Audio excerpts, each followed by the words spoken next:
This is Oliver at Cryo Game Studios, back with another devlog. But in this devlog, I'm going to take a little bit of a different route. While the video is playing in the background, I'll just be talking about the game, explaining the game and exactly what it is, because I didn't do that last time, and I feel like there needs to be a video where I do that. But anyways, so the game is a minimalistic map based strategy game set in a fictional feudal land where territorial conquests and tactical deck based battles determine your dominance.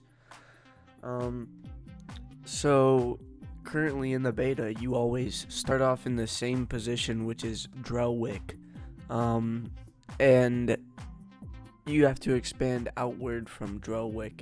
So far in the beta, that's the only territory you can play as, and that's the one you automatically start as. So when conquering, you want to keep in mind the history and the lore of the world, you know? So there will be a history tab where you can read up on the lore of the world and see how things got to be where they are, and it'll affect other kingdoms' opinions about you. It'll affect alliances and diplomacy. Basically, it'll affect diplomacy in a negative or positive way. Let's say if two nations had a huge war in their past, they're probably not going to want an alliance with each other. So when I'm talking about a card-based or a deck-based battle system, I'm talking about 3v3, not a 3v3, like a 3x3 grid with a solo row on its own. I'll pull up an image while I'm talking about it. A solo row on its own for the sidelines. But the 3x3 grid is where you place your main troops or main units to attack the other units. And basically, the front line is for primary attackers, the middle line is for support and secondary attackers, and then the back line is for ranged attacks, and then the sideline is for flanking units like cavalry, knights.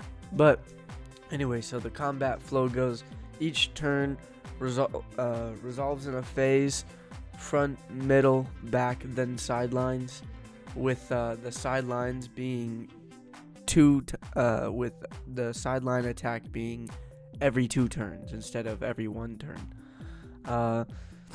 So the deck selection, how you get to choose your own deck, is that you build your own deck in the main screen of the game. So there's a deck building tab, and you'll build your deck there, and it'll save, and then you could click on that during the battle, and that is the one that will load. And at the start of the battle, you click your deck that you want to play as, and then you get 3 random cards that you have researched for backup in the battle. So yeah, in the battle, coin toss determines who goes first, so it'll be pretty easy. There's no arguments there. Attrition, it's basically like energy. Your whole entire army has a singular attrition bar, and every second, every move, every attack, every defense, the attrition will go down. And based on how you've handled everything, say if a player dies and you don't want to immediately replace him, you should still have attrition left for the end of the game. You should not run out of attrition unless you are spamming super powerful cards or stuff like that, you know? So yeah. Oh, and then we got the unit mark system. It's a special markers for units that grant abilities kind of. It's just like tells you what they do. So like a dragon, when attacking, you'll get caught on fire, and for 2 turns, you'll take like 2 damage or whatever. Or like a bow, it's got impaling, so you'll bleed for like 2 rounds or 3 rounds, whatever, you know. Yeah, so basically that's the battle system. But this isn't just a battle game. You have a city building. You construct resource buildings to generate gold and stuff. You construct resource buildings to generate gold, new resources, and then you use those resources to unlock new cards, more upgrades, everything. So you expand your territory, earn resources, research upgrades.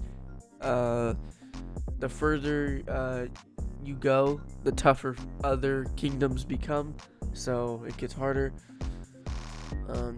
So there's a lot of strategizing to do with this game, especially since that new card battle system that I personally haven't seen. There's games like it, but this one is unique in itself. How it's got some special features. So obviously, don't feel like I need to say this, but the end game of the game is to conquer everyone. It's to conquer every single territory and, be a good ruler. Or you could be a bad ruler and conquer everyone. That's also viable too. But yeah, so in this devlog, since the last one, all I had basically done is worked on a few menus and got a few things done. Not too much from the last devlog, but I feel like we should definitely have the first playable bit of content in a couple weeks. So like fully playable, like saves, I could go into a battle with other kingdoms fully playable in like a couple weeks. But full release, we're looking at maybe a year to how I'm looking at it. But I'll be in school, so it's gonna take a little bit longer. Could be even shorter, I don't know. We could just hurry it up and get it over with. But yeah, but that's all I had in this video. That's all I had to say in this devlog. And I'll update you guys in the next devlog, and hope you guys have a good one. See ya. Wait! I had one last thing to say. If you want to join the journey, just subscribe, and if you like the video, like it, obviously, and if you even want to support the journey more, I have a link to my Patreon and the Kickstarter to this project in the description. So, thank you, have a good day, have a good week, and have a good month, year, day, not day, life, whatever.